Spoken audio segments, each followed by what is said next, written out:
Pardon the interruption, but I'm Mike Wilbon. Tony, police in Northern Virginia arrested a naked man for a string of home burglaries. Tony Kornheiser, oh please, I wasn't naked.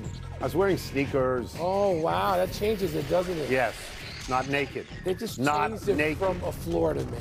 That's right, that's all it was. We don't believe that happened in Fairfax or Arlington or Alexandria because we live 10 minutes away. No. We don't believe it. No, we don't believe We it. don't. But we need an open. We need an open. Welcome to PTI, boys and girls. In today's episode, Doc Rivers is out. The NBA playoffs are set, and Alexander Ovechkin says he has not decided whether he's retiring. But we begin today with the Masters and the roller coaster ride between Friday and Sunday of Rory McIlroy. On Friday, McIlroy was 6 shots ahead of everyone.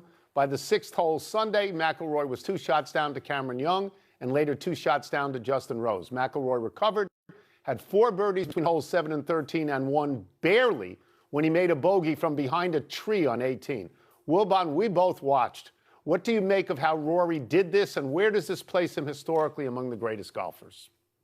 The historical placement I'll get to in a second. Tony, it was rousing. I mean, the fact that he built that crazy lead, and that's all people talked about for, overnight. And then it's frittered away so quickly. Gave it back. Right? Yes. And so we got the drama that I think a lot of us were hoping for. Not to root anything bad for Rory, because I'm one of those people who generally roots for Rory and thinks he's just a sort of a fine person and a champion. But he had to wilt a little bit to get the drama. And then he had to show one of the overused words in sports I find is resolve. Everybody thinks they have resolve. They don't have anything. That took resolve. He's looking at the board, and Rory does look at the board as opposed to some golfers who do not. He's looking at the board, he sees himself, and he just pulls it together. Yeah. And other people, I told you, you texted me and you said, it looks like he's done. Yes. I said, hold on. He was over par by 3 holes on the first par 3s in the course. All true, but I thought nerves were going to set in on the others, and that's exactly what happened. And Rory survived it. It became a marathon. It was so cool, really quickly, the historical placement. Tony, if you get to 7, he's at 6 now, majors, championships. You get to 7, you're with Arnold Palmer and Bobby Jones. Yeah. And this guy's above that. But if you get to 7, and Rory is now within 1 of that. I'm going to give you another R word that I don't like, but it applies in the same way, and that is resilience. Yes. He lost the lead, he regained the lead. Look, I'll give you a statistic that I think is fabulous that I heard this morning from our friend Steve Sands from the Golf Channel. Everybody thinks Rory's the greatest driver of the golf ball in the world, certainly the longest. Okay. 91 people played in this Masters. Rory was ranked 90th in driving accuracy, 90th, and he still won. The drive on 18 could have landed in South Carolina. Yeah, it could have. So Rory was great when he had to be great. He was great on that stretch from 12 through 18 on Friday with 6 birdies. He was great yesterday in the middle of the course, getting 4 birdies in a stretch from 7 through 13. He showed resilience. He regained the lead, and he was great on that putt on 16 away from the hole. That was Tiger-esque. That was a great play. He was also remarkably lucky. He was lucky that Justin Rose, I'm going to keep going for a while, that gagged in front of him, on the back 9. He was lucky that neither Cameron Young, who's the other person I'm thinking about, Russell Henley, I'm getting to him, that they didn't press him late in the round. And he was extremely lucky that Scottie Scheffler missed a birdie putt on 17 by 1 inch on the left-hand side. Okay, extremely lucky, because that way nobody was within 1 of him. They were within 2 of him, he could afford that drive cushion on 18. Yes. He could afford that. In terms of where he ranks overall, so I'm sorry to go way through the bell like this, Rory McIlroy now is one of 4 people ever, now he's the 5th, no, he's the fourth ever to repeat at the Masters, back to back. There's Jack, there's Tiger, there's Faldo, and now Rory. This is an elite group. He has a Grand Slam. He is part of an elite group. If he gets to 10, I believe that he will be one of the 5 or 6 greatest golfers of all time. 10's right? a lot, Tone. I understand that. I think that's it. But I'd also tell you this. He reminds me most of Phil Mickelson. because of the way he wins, because of the roller coaster effect. Yeah. Like, he went wire to wire technically in this. And it was always that in doubt. hiccup. It was always that. So I equate him with Phil, with Arnie, with Sevy, that it's a wild ride.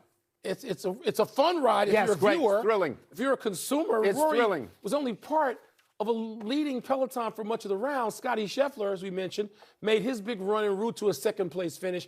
Cam Young and Justin Rose both led briefly and then fell off. Colin Morikawa, who you know I like a lot, finished tied for 7th despite being hobbled by back issues. So of the others who were in contention, Tone, for whom did you find yourself rooting? I think everybody roots for Justin Rose. And Justin Rose is star-crossed at the Masters. He has lost 2 playoffs in the Masters.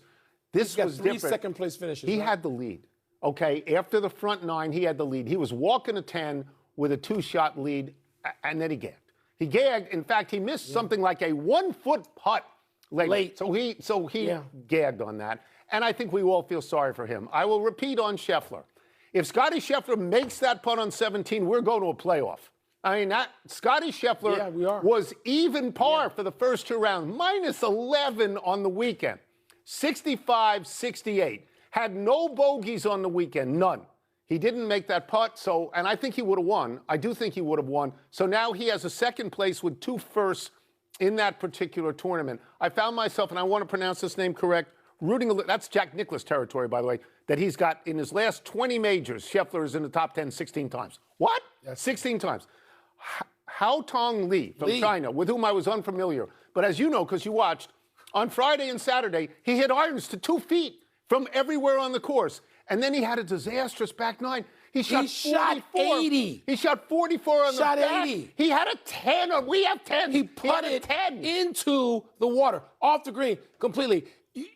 That meltdown, and by the way, we didn't see any of it. We don't have 10s because we just take an 8. I don't want to be critical. We're picking up. Picking up. Stop. Putting off. Things happened that you want more explanation for. It sounded Van de Veldian, but we didn't actually see it. But he shot 80. Like you, I was rooting for Justin Rose. Yeah. And I was rooting for Rory. And I always I was overall rooting for Rory. Colin Morikawa, as you know. I know. I thought he was going to have to withdraw. He suffered the injury last week, and he had this late charge and made 5 birdies in a row on Sunday. Are you kidding? Carol Hatton had a late charge too. Got to 10. He got to 10. You know what? The tournament is always rewarding for some reason or another. You can find something about the Masters to be happy with. You've got this drama involving usually the sport's greatest names for 4 days. But I thought this was particularly that way because it gave you so many characters and teased you and pulled them back. The critical moment in what you're saying is when Rory gives back the lead on Saturday. Fairly quickly, and that makes a drama. I just need to add one more thing here. The second shot for Rory on 18, we didn't know where it landed for like a while. 2 to 3 minutes. This is the most important shot in the tournament. We didn't know where it was. Suddenly it's in the sand. It could have been on the moon. We did not know. That was amazing. Let's move to the NBA and what feels like the first of what might become many coaching changes. Doc Rivers out in Milwaukee. Took the job 2.5 seasons ago, went 97-103 and never advanced in the playoffs despite the presence of Giannis Antetokounmpo. Wilbon, does this parting of ways make sense to you? Yes. Yeah, it does make sense to me. I'm looking at this from a different perspective. I've been friends with Glenn Rivers for decades. Long time. Okay, so I'm not going to sit here and try to act like I'm neutral. I'm not. Giannis hasn't done a damn thing for 5 years, but sort of put it out there that he doesn't really know what he wants to do. He's not available for any important game in the playoffs. Let me say it again. For 5 years. Since winning a championship, he starts every season like a house of fire. And everybody says, oh, Giannis is one of the 3 or 4 greatest players in the game. And you get to game 3 in the playoffs and he ain't there. So they should have traded Giannis before. You know, You thought he'd be traded by the deadline. I did. I said that a number of times. I worried about Doc in this job because it's tied directly to what Giannis can or cannot do. Any NBA head coaching job has that dynamic. And I got tired of Giannis, even though he's a great player when he's there. But in the playoffs, what? Let me give you a statistic that you're going to like. He has not played more than 67 games out of 82, only once in the last 7 seasons, something like that. That's what I'm talking about. So what he is basically is Joel Embiid without laying on the ground holding his leg. That's what he has become. Look, last week we had Brian Windhorst on this show. The first question of Brian was, what's happening in Milwaukee? And he said he did not think neither Doc nor Giannis would be there next year. So far, he's 1 for 1. And I agree with you that Giannis is a great player. He's got a ring. He's a great player. But he also appears to be a divisive human being on that team. He has gotten rid of 2 coaches already, I believe, and you agree with me on that. No, and I guess he liked Doc for an hour. We don't know what happened after that. No, he still likes Doc. There's it no didn't work between Doc and it's not working and there. They got to get rid of him. It's not working. Okay, I have grown weary. I've grown weary of Giannis saying, I'm going to be here next year, and then 24 hours later saying, I don't know if they want me to be here next year. For all I know, he's buying a house in another city someplace. I don't have any idea, but it's not working there, and it's got to change. And so the parting of the ways, which you asked me about, it needed to be, look, Doc Rivers has, first of all, had a Hall of Fame career. He just won the Hall of Fame. Got a ring. Okay? Got a ring, Hall of Fame. He had a distinguished playing career. And as Doc said the other night, he's got X number of grandkids. I forget the number. It's either 6 or 9. He's got grandchildren now. I don't know how Doc got to grandchildren before I did. He's also got a membership at Bel Air.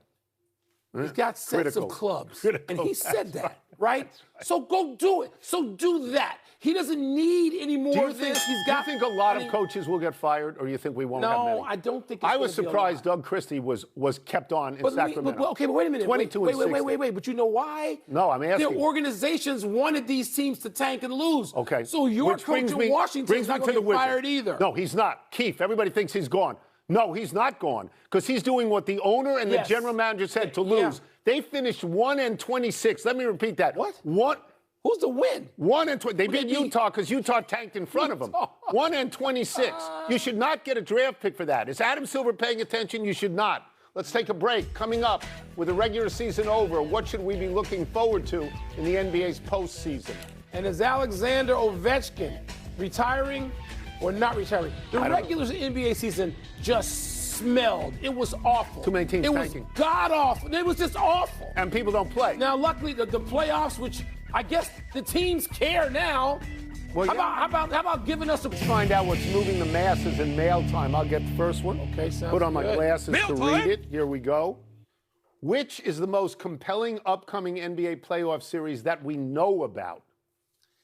Tony, I think there's a couple in the West. I mean, we get Kevin Durant versus LeBron James. Mm-hmm. This is probably the last time we're going to see that. Yeah. So I find that alone compelling, even though the Lakers are not a real threat without Luka Doncic, even though Doncic is going to rejoin the team this week. Really? Yes. Going to fly back from Spain? Yeah. Okay, I got no problem with him going to wherever he can be treated to get back in. I'd love to see Luka in the playoffs, but we're not going to see that. So anyway, that's compelling. Minnesota and Denver, a series we've seen a couple of times. Minnesota knocked Denver out when they were defending champs. I love that matchup again. And so we see that anytime there's Wembanyama, it's fun to watch. And the Knicks Atlanta. See, I think that the Atlanta could actually beat the New York Knicks. How did Wembanyama get into this? How did you mention him? Just because I just wanted. You just wanted to mention him. Yes, it was just gratuitous. Okay. It was just So, but I gave you 3 series. Right. If I had to pick one, I would say Denver, Minnesota. Okay. So we're waiting for the play-ins to determine the 1-8s and the 2-7s. Right. I'm not going to try to sell you on a 1-8. I'm not going to do that. I agree with you that the Denver-Minnesota series and the Lakers series with Houston are good. I think I should say that it's important that we mention the Lakers on this show and we attack all the other shows that do nothing but talk about the Lakers and the Cowboys. Because that's what we do. Yeah. And that series isn't going to be much because Reeves is not going to play. I don't know if Doncic is going to play. It's not going to be much. So I'm going to agree with you because the last 2 years, Minnesota has gotten to the conference finals. And a couple of years ago, or 3 years ago at the most, Denver won the whole thing. Yeah. So that's, I mean, you want to, that may be the best first round series in any sport. Great. No, in any sport. It's great. Because you have a guy, Jokic is the best basketball player in the world, and Anthony Edwards would like to be. So, yes, I'll agree with that. Yes. Anthony Edwards has been a giant slayer, by the way. He's eliminated some people. I'll agree. He really has. The Knicks, you're not. I know. I didn't say the Knicks. I know. You skipped over the Knicks. I didn't say Wembanyama or the Knicks. I didn't say it. You know I'm going to say Wembanyama. Yeah. OV.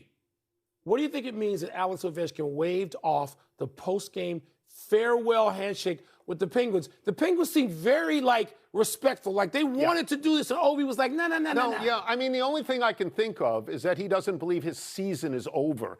Maybe that happens in the final game of the season, but not just the final home game of the season. It was very ceremonial, and he did not want it. You realize... I thought it was cool. I thought it was... The Capitals cool can still make the playoffs. Yeah, but they got to have the Flyers have to lose twice. But if they do, they play Pittsburgh. Ooh. So there's plenty of time for more face-offs between Crosby and Ovechkin, who came in basically together, who are giant Hall of Fame stars, and who each have won cups.